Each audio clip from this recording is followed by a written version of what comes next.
먼저 이 사탑의 실제 높이는 아까 얘기했듯이 약 55m입니다. 근데 선생님의 팔은 지금 약 1.5m 정도의 넓이로 벌리고 있는데요. 사진상으로 봤을 때는 두 길이가 거의 비슷해 보이죠? 왜 그럴까요? 바로 물체가 눈에 보이는 크기는 물체와의 거리와 관련이 있기 때문입니다. 선생님의 팔의 넓이는 분명히 탑의 길이보다 약 4배가량 짧습니다. 그럼에도 불구하고 사진상으로 두 길이가 비슷해 보일 수 있는 이유는 선생님이 피사의 사탑에 비해서 카메라로부터 훨씬 더 가까이 있기 때문이죠.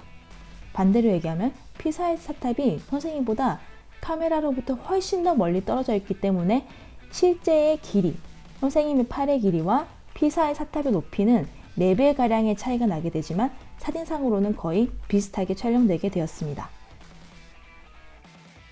그래서 사탑 주위를 보면 선생님처럼 탑이 쓰러지지 않게 받치고 있는다던가 이렇게 탑을 들고 있는 모습을 연출하기 위해서 애쓰고 있는 사람들이 한 5조 5억 명 근처에 있습니다.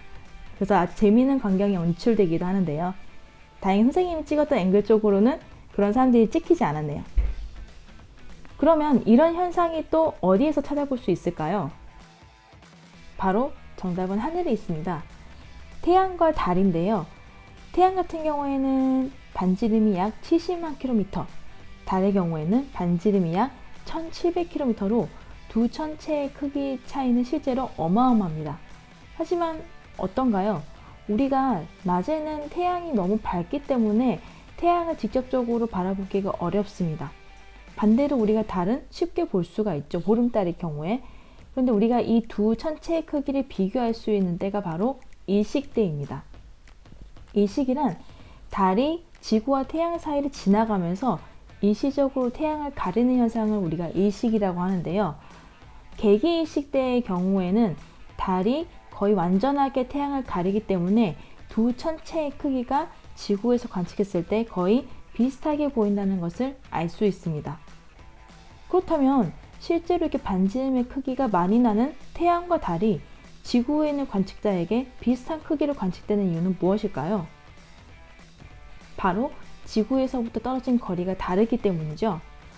태양이 달에 비해서 훨씬 크지만 그만큼 지구로부터 훨씬 멀리 떨어져 있고 상대적으로 태양보다 작은 달이 지구에 가까이 있기 때문에 달과 태양의 크기가 지구에서 보이기에는 비슷한 크기로 보인다는 거예요.